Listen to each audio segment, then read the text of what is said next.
Snitchuation 2.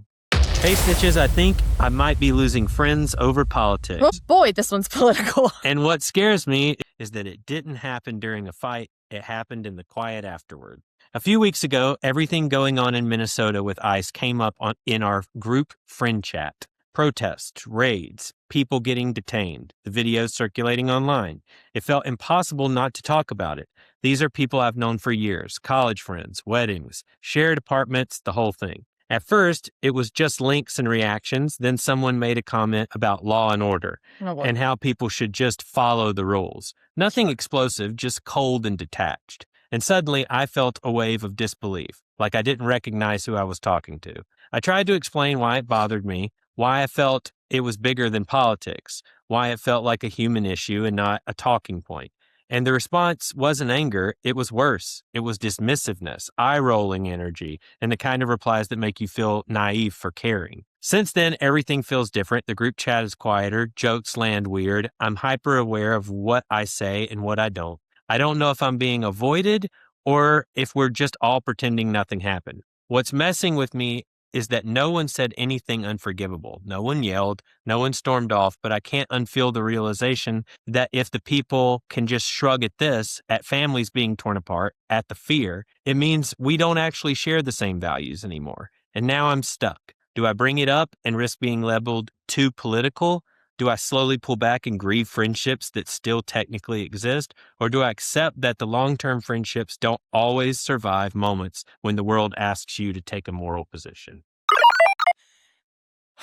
I mean, you know how I feel about this. I have a lot of friends who disagree with me about politics. I don't think that I have any tight, close friendships right now who disagree with me about the morality of what's going on.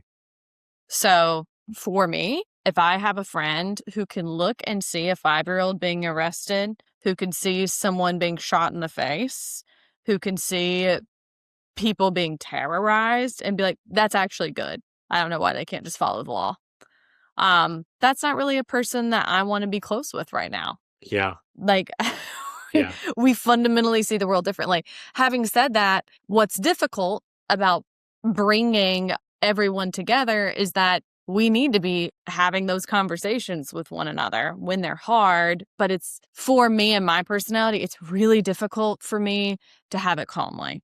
Mm-hmm. You're really good at it. Mm-hmm. So I, with those people, have to step back and cut it out. You're very good at engaging. Well, even for a time, and there have been times where you have detached from friendships for a time, mm-hmm. and then kind of come back. And I think that's safe, and I think that's 100% good. Mm-hmm. I always desire understanding mm-hmm. and getting to the core of why someone believes what they do, and I think it comes from working in church and mm-hmm. doing the things that I do.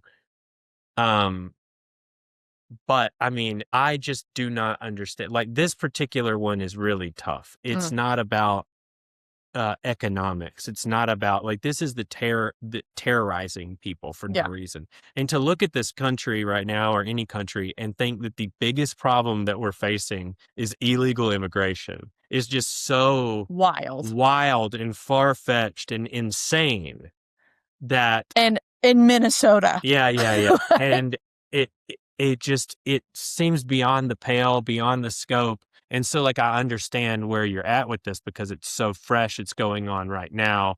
I mean, I think it's this morning someone else was shot in Minnesota. Being held down by 4 people. So I hear what you're saying, and I would say that it's okay to take a break from the chat. I think it's okay to take a break from the friends. I do think what Rachel said actually resonated with me is I think you do owe them an explanation. Mm-hmm. I wouldn't just cut them out. I would say, look, hey, I'm just going to be honest. This is how I see it. I know we may not see it the same. I'm not asking, I wish you would change your mind, but I'm not asking you to change your mind. I'm just saying I may need some space during this time because we are fundamentally seeing the world very differently right now. Yeah, that's what I did with my friends. I was like, we see this really differently. You know me, I get really activated and my initial emotion is rage, and I don't want that directed at you. No. I don't think it's productive for either of us. This is incredibly important to me. It's alarming to me that it's not to you. I mean, I had this conversation with my mother, I'm alarmed at how you see the world. And it feels as though you're alarmed at how I see the world. And so for a while, we literally cannot be in conversation with one another because I can't process that we are living in two different worlds currently. And I mean, don't even know, I mean, this isn't anything new, but the media that some people are consuming is just so... The algorithms are so dangerous because some people are not receiving any of the information that I'm getting, and I'm not getting anything that they're getting. And I'm trying to be sympathetic to that, but it is infuriating the level to which people will bury their heads in the sand to attach to their unconscious bias. And we all do it, myself included. So I think I try to have empathy. I try to have a calm conversation, but when they are unable to hear anything I have to say, that's when I'm like, you know what, this is not productive. And I do, like the dismissiveness, all of that. Like that's when I'm like, okay. And I also see that just being a huge difference. Like we know, we come from the South. Our parents were very involved in church. We come from the South. Growing up. Yeah. When religious people have convictions based on those beliefs that I disagree with and everything, like I have to think about it differently because their entire worldview is seen through the lens of this thing. Yeah. And it's like, that's who they are. And honestly, that's really sometimes just not going to change. But with this flies in the face of everything I was ever told in church. Thou shalt not kill. Yeah.